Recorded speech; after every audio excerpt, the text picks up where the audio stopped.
அன்புக்குரியவர்களே, மீண்டும் இந்த புதிய நாளிலே, இந்த புதிய தொடக்கத்திலே உங்களை சந்திப்பதிலே மிகுந்த மகிழ்ச்சி அடைகின்றேன். குறிப்பாக இந்த வருடத்தில் ஒரு சில மாற்றங்களை நாம் யோசித்திருக்கிறோம். ஒவ்வொரு நாளும் ஒவ்வொரு வாரமும் நமக்கு 2 ஊழியர்கள் முன்பாக நின்று இந்த தியானத்தை அவர்கள் வழி நடத்த இருக்கிறார்கள். குறிப்பாக ஊழியர்களுக்கு நான் சொல்றது என்னன்னா, ஒரு காரியம், நீங்கள் இந்த தியானத்தை நீங்கள் ஒரு வாரத்துக்கான தியானத்தை நீங்கள் நோட் பண்ணி அதை ஒரு பேப்பராக நீங்கள் அதை கொடுக்கும்படி உங்களை அன்போடு கேட்டுக்கொள்கின்றேன். அடுத்தது, இறை மக்களுக்கு நான் உங்ககிட்ட கேட்டுக்கிற காரியம் என்னவென்றால், நம்ம இதில் நிறைய காரியங்களை சிந்திக்க இருக்கிறோம். நீங்கள் எல்லாம் எழுதிப்பீங்க. எழுதுனது கடைசியாக நிறைவாக இந்த 40 நாட்கள் நம்ம முடித்த பிறகு ஏதாவது ஒரு தலைப்பில் நீங்கள் இந்த 40 நாட்கள் லூக்கா நற்செய்தியிலிருந்து இயேசு கிறிஸ்துடைய வாழ்க்கையில் நீங்கள் கற்றுக்கொண்டதை நீங்கள் ஏதாவது ஒரு கட்டுரை மாதிரி ஒரு பேப்பர் மாதிரி நீங்கள் எழுதி கொடுப்பீங்கன்னா, ஊழியர்கள் எழுதி கொடுக்கறது, நீங்கள் எழுதி கொடுக்கறது, இதெல்லாம் சேர்த்து ஒரு புக்காக நம்ம பப்ளிஷ் பண்ணலாம். ஸோ இது வராத திருச்சபை மக்களுக்கும் அது பயனுள்ளதாக இருக்கும். இப்போ நம்ம ஒவ்வொரு 3 மாதத்துக்கு ஒரு தடவை ஒரு சின்னதாக ஒரு புக்கு போடுறது மாதிரி நீங்கள் எழுதி கொடுக்குறத அதை ஒரு கட்டுரையே நம்ம என்ன பண்ணலாம், இது சேர்த்து ஒரு இது போடலாம் அப்படின்னு யோசித்துருக்குறோம். ஒருவேளை இன்னைக்கு நீங்கள் எடுத்துகிட்டு வரலன்னா கூட நாலுலேருந்து ஒரு சின்னதாக ஒரு நோட் எடுத்துகிட்டு வந்து நீங்கள் ஹின்ஸ் மாதிரி எழுதி உங்களுக்கு எழுதக்கூடிய திறன் இருக்கும்னா நீங்கள் அதை ஒரு கட்டுரையாக மாற்றுவீர்கள் என்றால் உங்கள் மூலமாக அநேகர் இந்த திருவார்த்தைகளை அவங்க பயன்படுத்தி கொள்ள வாய்ப்பாக இருக்கும்னு நினைக்கிறேன். எத்தனை பேர் மகிழ்ச்சியாக இருக்கீங்க? ஹல்லேலூயா சொல்லுங்கள் பார்க்கலாம். ரைட்டு, நான் ரொம்ப எக்ஸைட்டடாக இருக்கிறேன் இந்த லூக்கா நற்செய்தி நூல். ஏன்னா உங்கள் கூட சேர்ந்து நானும் புதிதாக நிறைய காரியங்களை கற்றுக்கொள்ள கர்த்தர் உதவி செய்கிறார். ஒரு சின்ன சிந்தனை, விட்டு கொடுப்பவர்கள் கெட்டு போவதில்லை. ரைட்டா? ரொம்ப அழகான ஒரு தலைப்பு.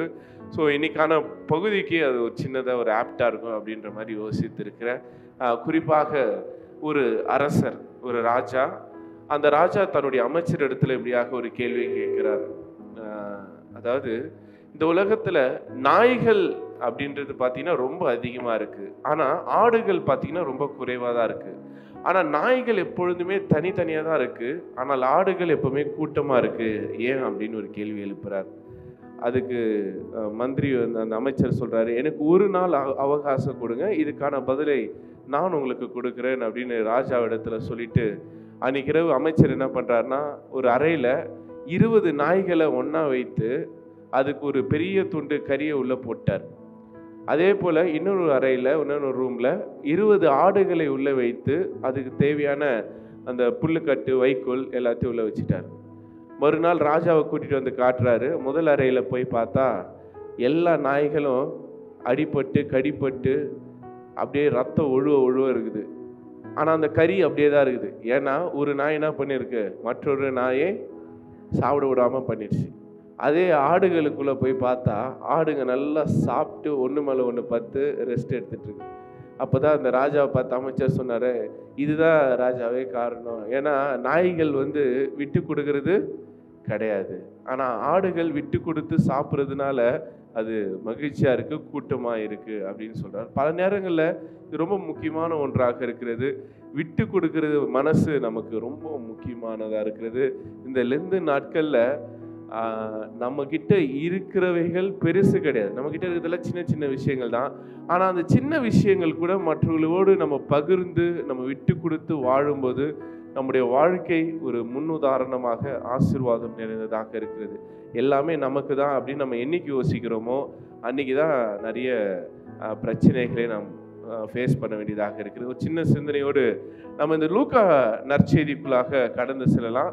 இன்னைக்கு வாசித்த பகுதி லூக்கா 1ஆம் அதிகாரம் வசனங்கள் 1 to 38 முடிய படிக்க கேட்டோம். ரைட், போன வருஷம் வந்தவங்களுக்கு ஓரளவு தெரியும். இந்த வருஷம் புதிதாக வந்தவங்களுக்காகவும் எத்தனை நற்செய்தி நூல்கள் இருக்கிறது? 4 நற்செய்தி நூல்கள். இந்த 4 நற்செய்தி நூல்கள் முழுக்க முழுக்க யாரை குறித்து மையப்படுத்துதுன்னா, ஆண்டவராகிய இயேசு கிறிஸ்து. இதில் முதலாக எழுதப்பட்ட நற்செய்தி நூல் மார்க்கு நற்செய்தி நூல் தான் முதல்ல எழுதப்பட்டது. கிறிஸ்துவுக்கு பின் 60ஆம் நூற்றாண்டு. உங்கள் எல்லாருக்கும் தெரியும், இயேசு கிறிஸ்து பிறப்பு தான் உலக வரலாற்றை 2ஆக பிரிக்குது. அதாவது கிறிஸ்துவுக்கு பின் 0 அப்படின்னா வருஷங்கள் எப்படி ஏறும்னா 0, 1, 2, 3, 4 நேரம். இப்ப நம்ம கிறிஸ்துவுக்கு பின் எந்த வருஷத்துல இருக்கிறோம்? 2024 இருக்கும். இதே 2024க்கு முன்னாடி போய் பார்த்தீங்கன்னா வருஷங்கள் என்ன இருக்குன்னா குறைஞ்சி வரும். கிறிஸ்துவுக்கு முன் 500, 300, 200, 100. இயேசு கிறிஸ்துவுடைய பிறப்பு அப்ப என்ன மாறிடும்? வருஷம் கிறிஸ்துவுக்கு பின் 0, அதான் 1 மாறிடும். ரைட்டா? இதுதான் வரலாறு. அப்போ இயேசு கிறிஸ்து பிறந்த பிறகு 60ஆம் வருஷத்துல எழுதப்படுகிற நற்செய்தி நூல் எதுனா மார்க்கு நற்செய்தி நூல். 70லிருந்து 80 காலகட்டத்தில் எழுதப்படுகிற நற்செய்தி நூல் எதுனா மத்தேயும் லூக்காவும். இயேசு கிறிஸ்துவுக்கு பிறகு 90ல எழுதப்படுகிற கடைசியான வாழ்க்கை வரலாறு இயேசுடைய நற்செய்தி நூல் எதுனா யோவான் நற்செய்தி நூல். இப்ப ஆர்டர் தெரியுதுல உங்களுக்கு? முதல்ல மார்க்கு, அடுத்தது மத்தேயு, லூக்கா, நிறைவாக யோவான் நற்செய்தி நூல். அதனால்தான் நீங்க பாத்தீங்கன்னா இருக்குதுலே கம்மியான அதிகாரம் எதுல இருக்கு? மார்க் எத்தனை அதிகாரம்? 16 அதிகாரங்கள். மத்தேயுல 28, லூக்கால 24, யோவான்ல 21. ஆகையால் இப்படியாக இது பிரிந்திருக்கிறது. இன்னைக்கு லூக்கால இருக்கிற ரொம்ப முக்கியமான விஷயங்களை நான் சொல்றேன். எல்லா நற்செய்தி நூல்லையும் அதிகமான உவமைகள் எந்த நற்செய்தி நூல்ல இருக்குதுன்னு கேட்டீங்கன்னா லூக்கால தான் இருக்கு. குறிப்பா 2 ரொம்ப அழகான நற்செய்தி, அதாவது உவமைகள் எதுல இருக்குன்னா லூக்கால இருக்கு. அதுல முதல் ஒன்று நல்ல சமாரியன். என்ன கதை? நல்ல சமாரியன். எனக்கு பிறன் யாருன்னு கேட்பாங்க. அதுக்கு இயேசு கிறிஸ்து ஒரு கதையை சொல்லுவார்.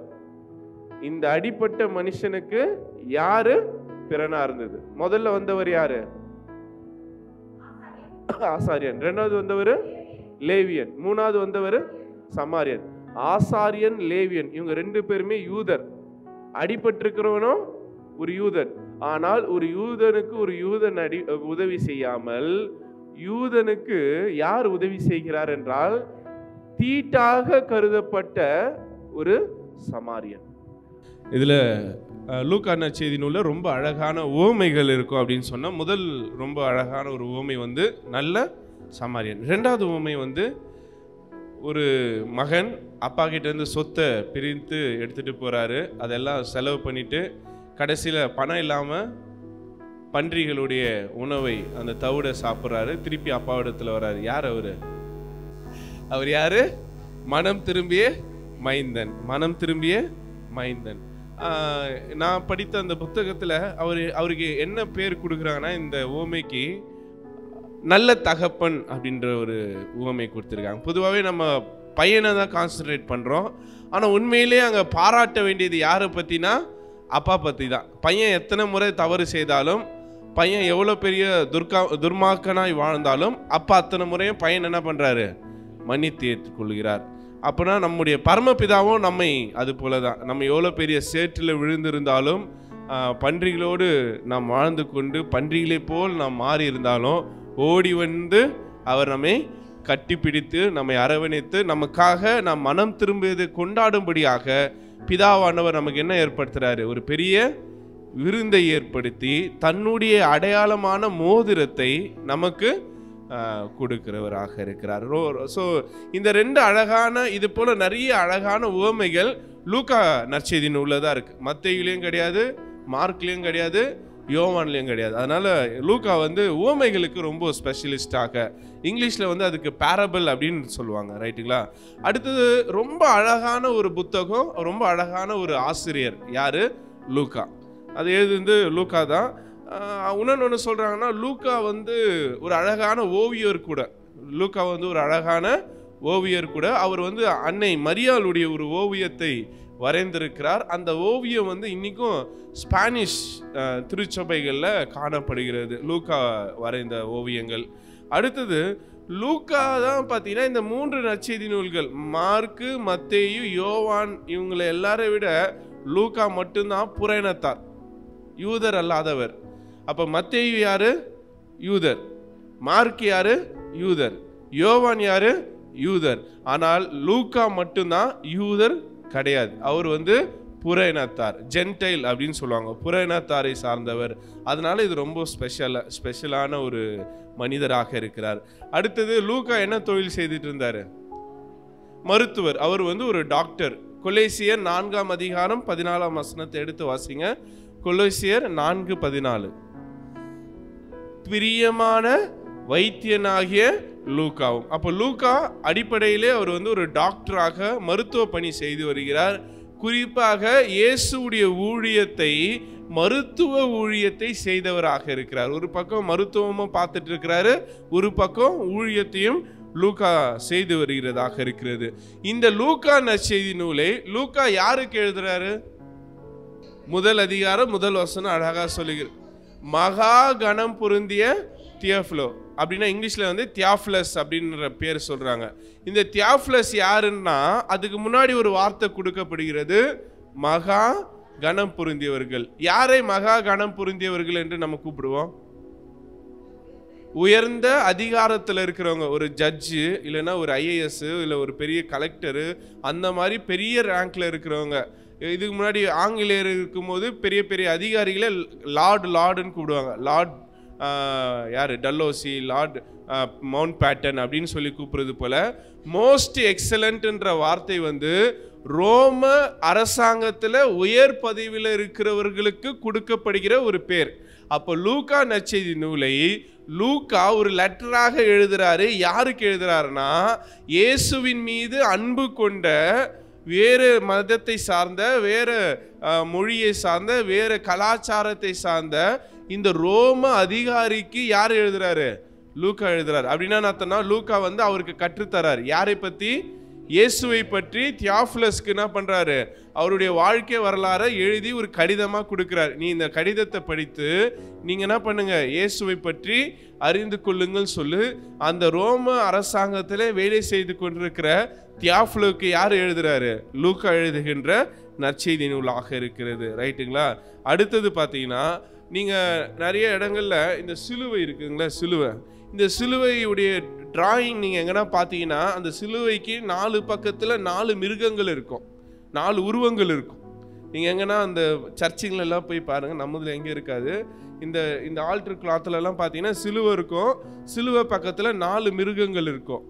என்னென்ன மிருகங்கள் இருக்கும் பார்த்தீங்கன்னா, முதல் மிருகம் ஒரு மனுஷன் நின்றுட்டு இருக்க மாதிரி இருக்கும். முதல்ல ஒரு உருவம் இருக்கும், ஒரு மனுஷன் நின்றுட்டு இருக்க மாதிரி. ரெண்டாவது உருவம் பார்த்தீங்கன்னா ஒரு சிங்கம் அப்படி இருக்கிற மாதிரி இருக்கும். சிங்கத்துடைய முகமாவது சிங்கத்துடைய உடலாவது ஒரு பக்கத்தில். இன்னொரு பக்கம் கழுகு பறக்கிற மாதிரி இருக்கும். இன்னொன்று பக்கம் பார்த்தீங்கன்னா ஆடு இல்லைன்னா மாடு, அதோடைய உருவம் இருக்கும். இந்த 4மே என்னன்னு பார்த்தீங்கன்னா, எதுக்கு சிலுவைக்கு பக்கத்தில் இருக்குன்னா, இந்த 4மே 4 நற்செய்தியை குறிக்கிறது தான். இப்போ மனுஷன் சொன்ன பார்த்தீங்கன்னா த மேன், இந்த மனுஷன் யார் என்றால் மார்க்கு நற்செய்தியை குறிக்கக்கூடிய ஒரு அடையாளம். ஏன் அப்படின்னா, நீங்க மார்க்ல 16 அதிகாரத்தில் எடுத்து பார்த்தீங்கன்னா, இயேசுவை ஒரு மனிதராக காட்டியிருப்பார்.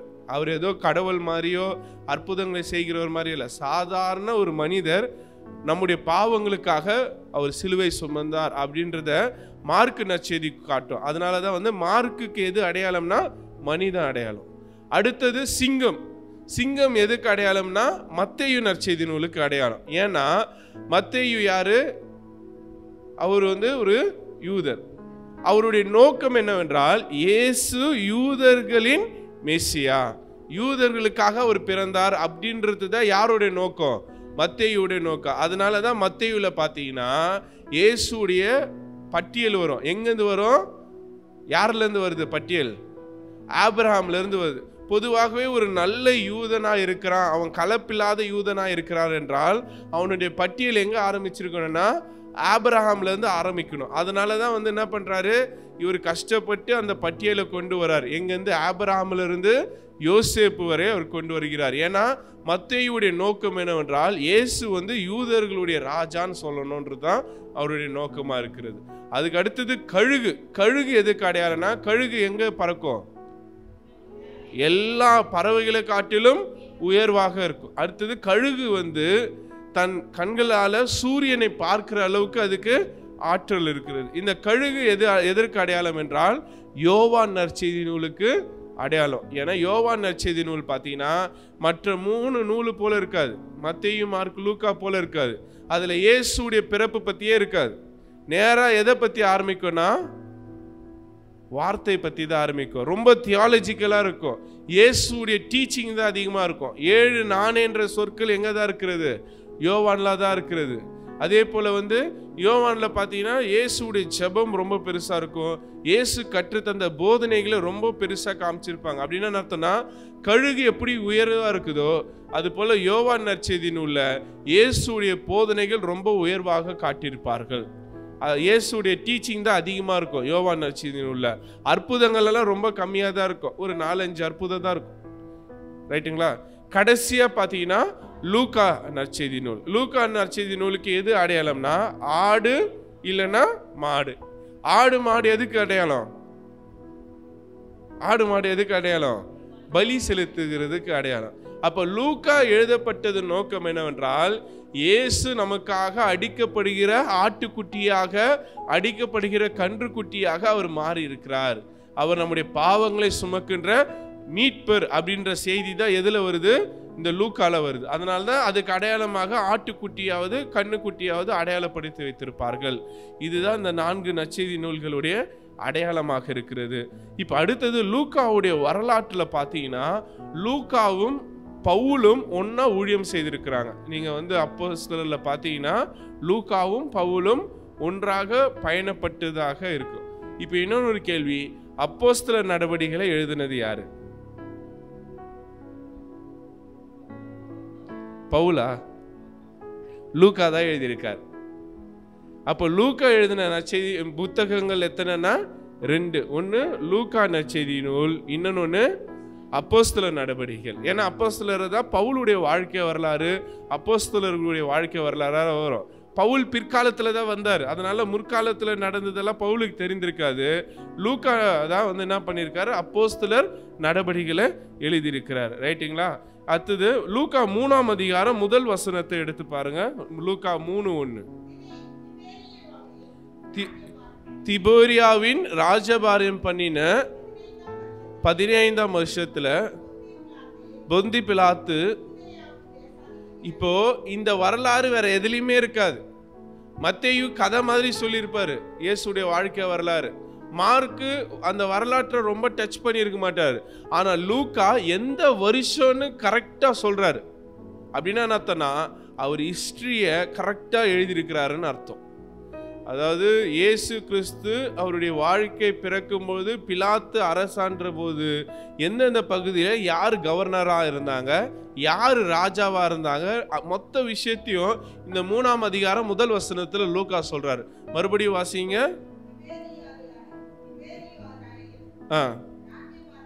திபேரியு ராயன். ராயன்ற பேர் யாருக்கு கொடுக்கப்படுகிறது?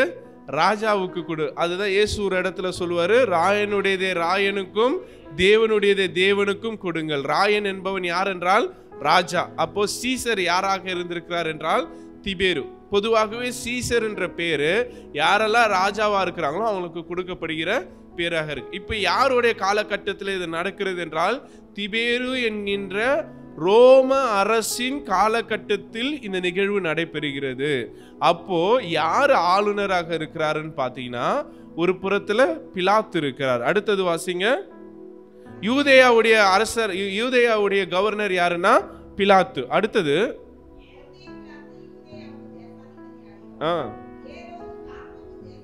ஏரோது கால் பங்கு தேசாதிபதி. அதாவது எருசலேம் நாட்டை இவங்க பங்கு பங்கா பிரிச்சு வச்சிருக்கிறாங்க. யூதேயா ஒரு பங்காகவும் இன்னொரு பங்கு கலிலேயா. ஏன் யூதேயா கலிலேயான்னு பாத்தீங்கன்னா யூதேயா செல்வமிக்க நாடு பகுதி. ஏன்னா யூதேயால தான் என்ன இருக்கு?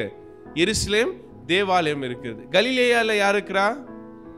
ஏழை எளிய மக்கள் இருக்கிறாங்க. அப்போ கலிலேயான்றது பொருளாதார ரீதியில ரொம்ப பின்தங்கிய ஏழைகள் வாழக்கூடிய, எப்படின்னா நம்ம பாஷையில கலிலேயா சேரி, யூதேயா சிட்டி. கலிலேயா என்னது? சேரி. ஏன் சேரின்னு சொல்றேன்னா அங்க வாழ்றவங்க எல்லாம் யாருன்னா மீனவர்கள் தான். இப்ப இயேசு அவர் ஊழியம் செய்தார் எங்க செய்திருக்கணும்? யூதேயாவில் செய்திருக்கணும், ஜெருசலேமில் செய்திருக்கணும். ஆனால் அவர் ஏழைகள் மத்தியில் செய்கிறாரு. எங்கே செய்கிறாரு? கலிலேயாவில் செய்கிறாரு. ரைட்டுங்களா? அடுத்தது வாசிங்க அந்த வசனத்தில். ம் ம் ம் இப்போ பாருங்க, மொத்த டீட்டெயிலும் கொடுத்துட்டார். எந்தெந்த யூதேய நாடு, அந்த நாட்டை பங்கு பங்கா பிரித்து இவங்க இத்தனை பேர் கவர்னராக இருக்கிறாங்க. இந்த கவர்னர்களுக்கெல்லாம் ராஜா யாரு? திபேயு. முதல் வசனத்தில் வந்து பாருங்க, திபேயு தான் என்னவா இருக்கிற, திபேயு ராயன் தான் என்னவா இருக்கிறாரு? ராஜாவா இருக்கிறார். அண்ணாவும் காய்ப்பாவும் யாரா இருக்கிறாங்கன்னா பிரதான ஆசாரியர், பிஷப்பா இருக்கிறாங்க. அண்ணாவும் காய்ப்பாவும் இருக்கிறார்கள். இவர்களுடைய காலகட்டத்தில் நடக்கின்ற செய்தியை தான் லூக்கா பதிவு செய்கிறார். அடுத்தது வாசிங்க.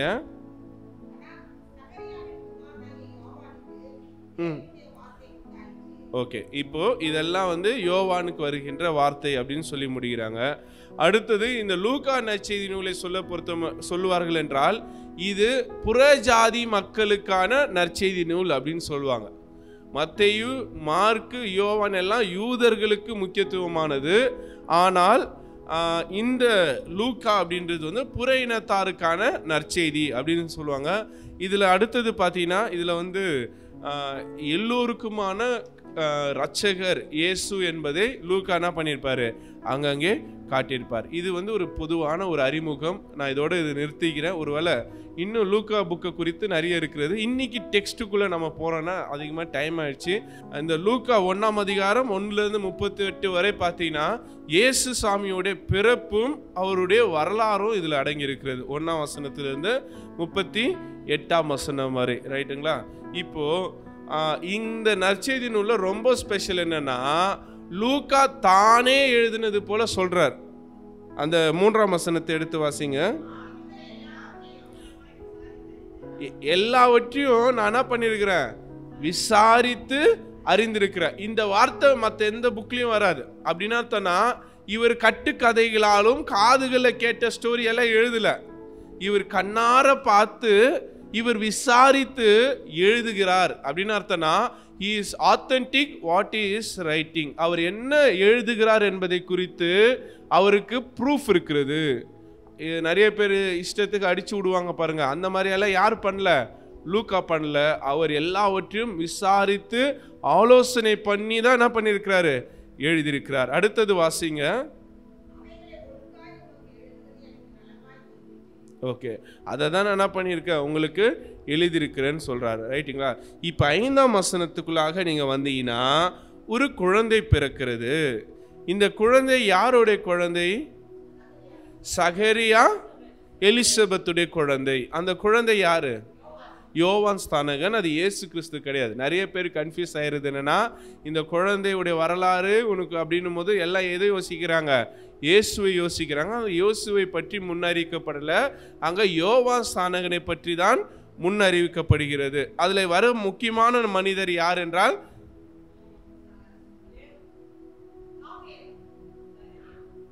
சகரியா தான். ஏன் சகரியா முக்கியமான மனிதர் என்றால் சகரியாவுடைய தொழில் என்ன? ஆசாரியன் தொழில். ரைட்டா? இந்த ஆசாரியர் எல்லாம் எந்த கோத்திரத்திலிருந்து வந்தவங்க? லேவி கோத்திரத்திலிருந்து வந்தவங்க. ரைட்டா? ஆரோனுடைய வம்சத்தார். ரைட்டா? ஆரோனுடைய வம்சத்திலிருந்து வந்தவங்க தான் இந்த ஆசாரியர்கள். இவங்க எங்கேருந்து ஆரம்பிக்கிறாங்கன்னா இஸ்ரேல் மக்கள் எகிப்திலிருந்து வந்தாங்க பாருங்க. அப்போ ஆரோன் தான் அழைத்து வரார். ஆரோனுடைய பிள்ளைகள் தான் யாரா மாற முடியும்? ஆசாரியர்களாக மாற முடியும். ரைட்டா?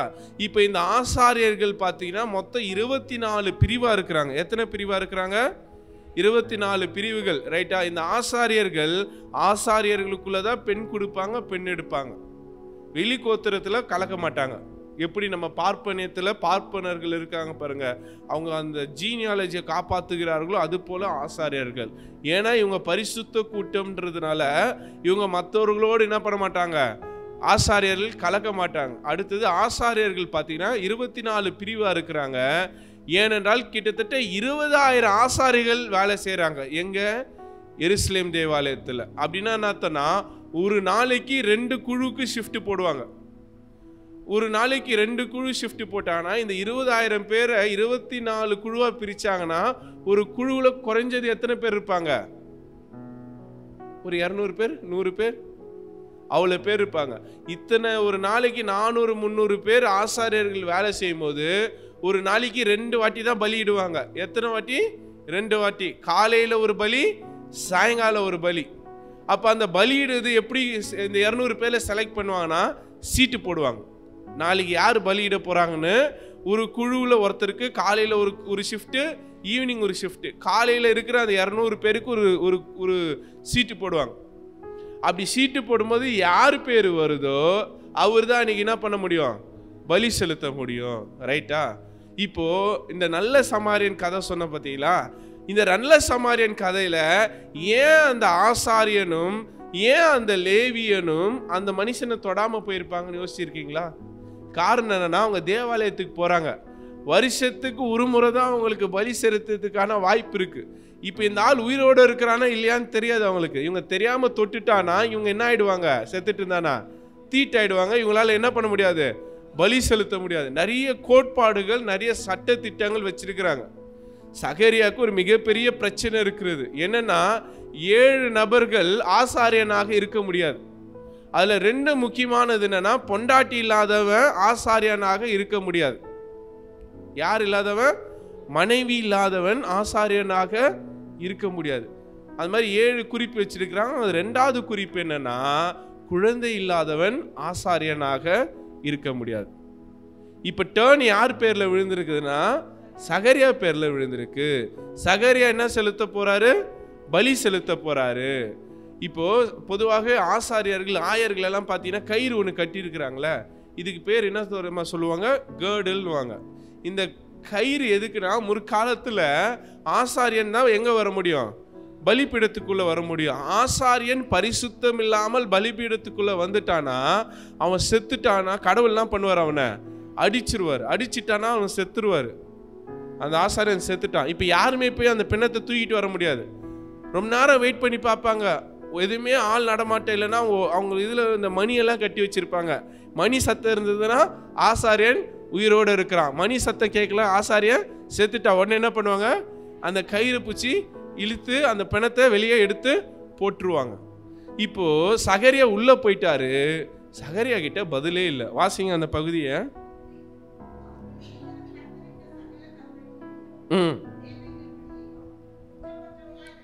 8ஆம் வசனம் வாசிங்க.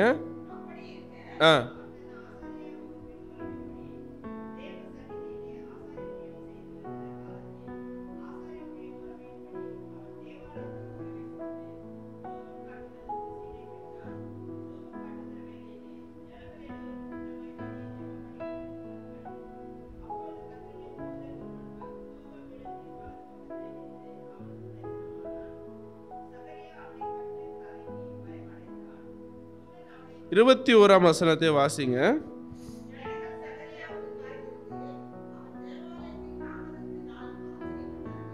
இப்ப ஜனங்கள்லாம் என்ன ஆயிடுச்சு? ஆச்சரியமா ஆயிடுச்சு. ஏன்னா உள்ள போனவன் அவளை தூபம் காட்டலான்னு போனவன் வெளியே வரல. ஆனா உள்ள என்ன நடக்குதுன்னா, சகரியா யாரை மீட் பண்ணிருக்கிறாரு? தூதனை மீட் பண்ணிருக்காரு. தூதனை மீட் பண்ணி தூதன் என்ன சொல்றாரு? உனக்கு ஒரு குழந்தை பிறக்கும். அந்த குழந்தை மது குடிக்க மாட்டாரு. அவர் கடவுளுக்காக வழியை ஆயத்த பண்ணுவார் அப்படின்னு சொல்லி இவர் என்ன பண்றாரு? அந்த குழந்தைக்கு என்ன பேர் வைப்பீங்கன்றாரு? யோவான் பேர் வைப்பீங்கன்னு சொல்றாங்க. இப்போ இவங்க வெளியில இருக்க ஜனங்களுக்கு என்னன்னா, சகரியாவுக்கு குழந்தை இல்லை, அதனால அவன் தகுதி இல்லைன்னு சொல்லி கடவுள் என்ன பண்ணிட்டாரு? அவனை அடிச்சிட்டாரோன்னு ஒரு பக்கம் பயம். அதுக்கு அடுத்தது சகரியா வெளியே வராரு. வெளியே வரும்போது சகரியா எப்படி வராரு? ஊமையாக பேச முடியாதவராக வருகிறார். இங்கே இந்த சகரியாவுக்கும் தேவ தூதருக்கும் இடையே நடைபெறுகிற இந்த உரையாடல் என்பது ரொம்ப முக்கியமானது. ஏனென்றால் சகரியாவுடைய வாழ்க்கையில் இருக்கின்ற அவமானத்தை தேவ தூதர் துடைத்து எறிகிறார். அவ்வளவு வருஷத்துல ஒரு உண்மையிலே சொல்றேன்னா, ஒரு ஆயர் திருமணமாகாமல் இருப்பது ரொம்ப கஷ்டமானது. நான்லாம் கல்யாணம் ஆகல 2 வருஷம் என்ன பண்ணேன்னா, என்கிட்ட கல்யாணம் பண்ணிக்கிட்டே ஜனங்க யோசிப்பாங்க. ஏன்னா இவனே மொட்டை பையன், இவனா நமக்கு தாலி எடுத்து கொடுக்குறது. உண்மையில் அடுத்தது ஆயர்களுக்கு குழந்தை இல்லைன்னா அந்த ஆயர்களை ஜனங்க ரொம்ப இழிவாக தான் பார்ப்பாங்க. ஏன்னா இவனுக்கே குழந்தை பாக்கியம் இல்லை, இவனா நமக்கு ஜோம் பண்ணுறது. உண்மையிலே ஆசாரியர்களுக்கு அது பெரிய பிரச்சனை. அதனால தான் வந்து ஆயர்கள் எல்லாம் வந்து அந்த காரியங்களை ரொம்ப பயப்படுவாங்க. திருமண காரியத்தில் சரி, குழந்தை பக்கத்தில் சரி, குழந்தை இல்லாமல் ஒரு குழந்தையை ஆசீர்வதித்தாங்கன்னா அது வந்து ஜனங்களுடைய இயல்பான ஒரு காரியம். அந்த பிரச்சனை தான் யாருக்கு இருக்கிறது? சகரியாவுக்கு இருக்கிறது. சகரியாவுடைய அவமானத்தை கர்த்தர் அங்கே யோவானை கொண்டு அங்கே தீர்த்து வைக்கிறதாக நாம் பார்க்கிறோம். நேரம் இல்லை, நான் கடைசியாக முடிக்க வருகிறேன். 26 38 வரை நீங்க பார்த்தீங்கன்னா மரியாளுக்கு தேவதூதர் என்ன பண்றாரு? தரிசனமாகிறார். ரைட்டுங்களா? மரியாளுக்கு தேவதூதர் தரிசனமாகி இங்கதான் என்ன சொல்றாருன்னா இந்த கன்னி பிறப்பை குறித்து பேசுகிறார். அந்த 27ஆம் வசனத்தை வாசிங்க. தாவீதின் வம்சத்தார் ஆகிய, இப்போ நான் சொன்ன பாருங்க, மத்தேயுல எங்க இருந்து காமிச்சிருக்கிறாங்க? ஆபிரகாம்ல இருந்தா காமிச்சிருக்கிறாங்க. ஆனா லூக்கா சொல்லும் போது என்ன சொல்றாரு? ஆபிரகாமுடைய வம்சத்தாருன்னு சொல்ல, தாவீதின் வம்சத்தாருன்னு சொல்றாரு. ரைட்டா? ரெண்டு பேருக்கும் இருக்கிற அந்த வித்தியாசம், அந்த அரசியல் புரிஞ்சுக்கணும். இவருக்கு என்னன்னா, இவர் வந்து யூதர்ன்றது மத்தேயுக்கு காட்டணும். ஆனா இவருக்கு அப்படியெல்லாம் காட்டணும்னு அவசியமே கிடையாது. அவர் தாவீதுடைய, ஏன்னா தீர்க்க தரிசனம் என்ன சொல்லுது? ஆபிரகாமின் வம்சத்தில் வேர் தோன்றும்னு சொல்லி இருக்கிறதா, இல்ல ஈசாயின் அடிமரத்தில் வேர் தோன்றும்னு இருக்குதா? ஈசா யாரு? தாவீதோட அப்பா. ரைட்டா? அப்ப தீர்க்க தரிசனத்தின்படி தான் யார் எழுதுறாரு? லூக்கா எழுதுறாரு. ஆனா மத்தேயு எங்கிருந்து எழுதுறாரு? ஆபிரகாமில் இருந்து எழுதுகிறார். ரைட்டா? அடுத்தது 28ஆம் வசனத்தை வாசிங்க. கிருபை பெற்றவளே வாழ்க, கர்த்தர் உன்னோடு இருக்கிறார். 31ஆம் வசனத்தை வாசிங்க.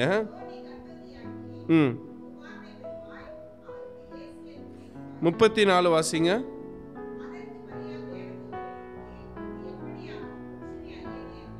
புருஷனே அறியேனே என்றார். இது திருவிழத்தில் என்ன சொல்றான்னா, நான் கன்னி ஆயிற்றே அப்படின்னு சொல்றாங்க. அப்படின்னா அவள் புருஷனை அறியாதவர்கள். நான் வேணா ஷார்ட்டா சொல்றேன்னா, யூதர்கள் பாரம்பரியத்தில் 3 முறை திருமண காரியம் நடைபெறும். என்னன்னா, சின்ன குழந்தையா இருக்கும் போதே இந்த பெண்ணுக்கு இந்த மகனுக்கு இவர்கள் திருமணம் செய்ய போறோம்னு என்ன பண்ணுவாங்க?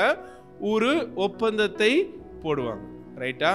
இப்போ ஒரு குழந்தை பிறகுதுன்னா, இங்க ஒரு குழந்தை பிறகுதுன்னா, இந்த குழந்தைக்கு இந்த குழந்தை தான் என்ன பண்ணுவாங்க? சிறு வயசுலே ஒப்பந்தத்தை போட்டுருவாங்க. அவங்க வளர்ந்த பிறகு அவங்களுக்கு நிச்சயதார்த்த ஒப்பந்தம் நடைபெறும். நிச்சயதார்த்த ஒப்பந்தம் நடைபெற்று 1 வருஷம் கழிச்சு தான் என்ன நடக்கும்? கல்யாணம் நடக்கும். இந்த 1 வருஷம் மணமகனும் மணமகளும் சேர மாட்டாங்க. ஆனா அவங்க எப்படிதான் இருப்பாங்க? நிச்சயதார்த்தம் முடிந்த உடனே கணவன் மனைவி தான் இருப்பாங்க. சில இடங்களில் சொல்லுவாங்க, அதாவது கன்னியான மனைவி அப்படின்னு சொல்லுவாங்க. அது எப்படிங்க மனைவி கன்னியாக இருக்க முடியும் அப்படின்னா, அவங்களுக்கு நிச்சயதார்த்த ஒப்பந்தம் ஆயிடுச்சுன்னா இவங்க யாராயிடுறாங்க? அவங்களுக்கு மனைவி ஆயிடுறாங்க. இப்போ நிச்சயதார்த்தம் ஆன பிறகு அவங்களுக்கு செட் ஆகலைன்னா அவங்க டைவர்ஸ் வாங்கிட்டு தான் பிரிய முடியும். நீங்கள் கேட்கல, கல்யாணமே நடக்கலைன்னா அது அவங்க ரூல்ஸ் கிடையாது. அவங்களுக்கு நிச்சயதார்த்தம் ஆனாலும் என்ன ஆயிடுதுன்னு அர்த்தம்?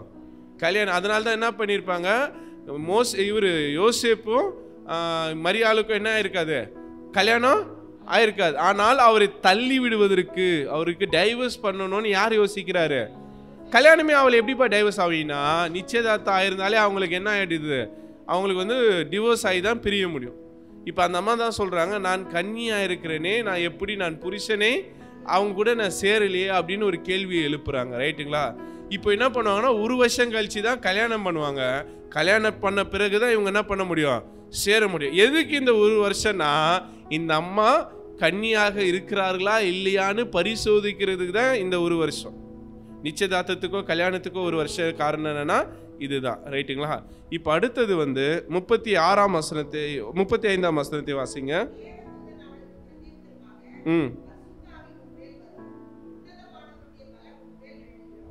இந்த குழந்தை முற்றிலும் உலக வழக்கத்தின்படி பிறக்கிற குழந்தையா இருக்காது. இந்த குழந்தைக்கு தகப்பன் யோசேப்பாக இருக்க மாட்டார். இந்த குழந்தை தூய ஆவியாரால் உன்னுடைய வயிற்றிலே உருவாகும் அப்படின்னு சொல்றாரு. இயற்கைக்கு அப்பாற்பட்ட ஒரு பிறப்பு தான் இயேசுடைய பிறப்பு. மரியாளுடைய அந்த கன்னி தன்மையுடைய வழியாக இயேசுவை அவர்கள் பெற்றெடுக்கிறார்கள். ரைட்டா? இப்ப 36ஆம் வசனத்துல இதற்கு அடையாளம் அப்படின்றத ஒன்று சொல்றாங்க. பொதுவாகவே ஒரு கன்னி பெண்ணுக்கு முன்பாக ஒரு தேவ தூதர்கள் தோன்றுகிறார்கள் என்றால் அந்த பெண் சாக போறாள்னு தான் அர்த்தம். அதனால தான் மரியாள் என்ன பண்றாங்க? பயப்படுறாங்க. ஏன்னா அந்த காலத்தில் ஒரு நம்பிக்கை இருக்கிறது, கன்னி பெண்களை தேவதூதர்கள் அவங்க மாயமாக்கிடுவாங்க, அவங்க சாகடித்து அவங்கள பரலோகத்துக்கு கூட்டு போயிடுவாங்கன்றது ஒரு நம்பிக்கை. அதனால தான் மரியாள் பயப்படுறாங்க. அப்போ அந்த தேவதூதர் சொல்கிறாங்க, பயப்படாதே, நீ கிருபை பெற்றவள், உன்னை கொண்டு கடவுள் வேற திட்டத்தை வைத்திருக்கிறார் அப்படின்னு சொல்லிட்டு ஒரு அடையாளத்தை சொல்கிறாங்க. உன் இனத்தாலாகிய எலிசபெத்தும் கருவுற்றிருக்கிறார். இந்த செய்தி யாருக்குமே தெரியாது. ஏன்னா நீங்கள் பிறகு பார்த்தீங்கன்னா எலிசபெத்தே அந்த அவமானத்தை தாங்காமல் மறைந்து வாழ்கிறாங்க. எந்த அவமானத்தை தாங்காமல்? வயதான காலத்தில் குழந்தை பெருக்கிறது, குழந்தை இல்லாதது ஒரு அவமானம். இன்னொன்று வயசான காலத்தில் குழந்தை பெருக்கிறது இன்னொன்று ஒரு அவமானம். அதனால தான் அந்த அம்மா என்ன பண்ணுறாங்க, யூதேயா தேசத்தில் ஒரு மலை நாட்டில் ஒளிஞ்சிருக்கிறாங்க. அதை தான் ஒரு அடையாளமாக சொல்கிறாங்க மரியாளுக்கு. என்ன மரியாளுக்கு என்ன அடையாளம் சொல்கிறாங்கன்னா, உன் இனத்தாலாகிய பெண் எலிசபெத் என்ன பண்ணியிருக்கிறா, கருவுற்று முதிர் வயதிலே கர்ப்பம் தரித்திருக்கிறார். அங்கே பாருங்க, ஸ்கேன் ரிப்போர்ட்டோட சொல்லிட்டாரு என்னன்னு, ஆண் குழந்தை அப்படின்ட்டு. இந்த அம்மா அதோட விடல, தேவதூதர் சொல்லிட்டாங்க நம்பாம. நீங்கள் அடுத்ததுல 39ஆம் வசனம் பார்த்தீங்கன்னா, இந்த அம்மா எங்க இருக்கிறாங்க? இந்த அம்மா எந்த ஊர்ல இருக்கிறாங்க?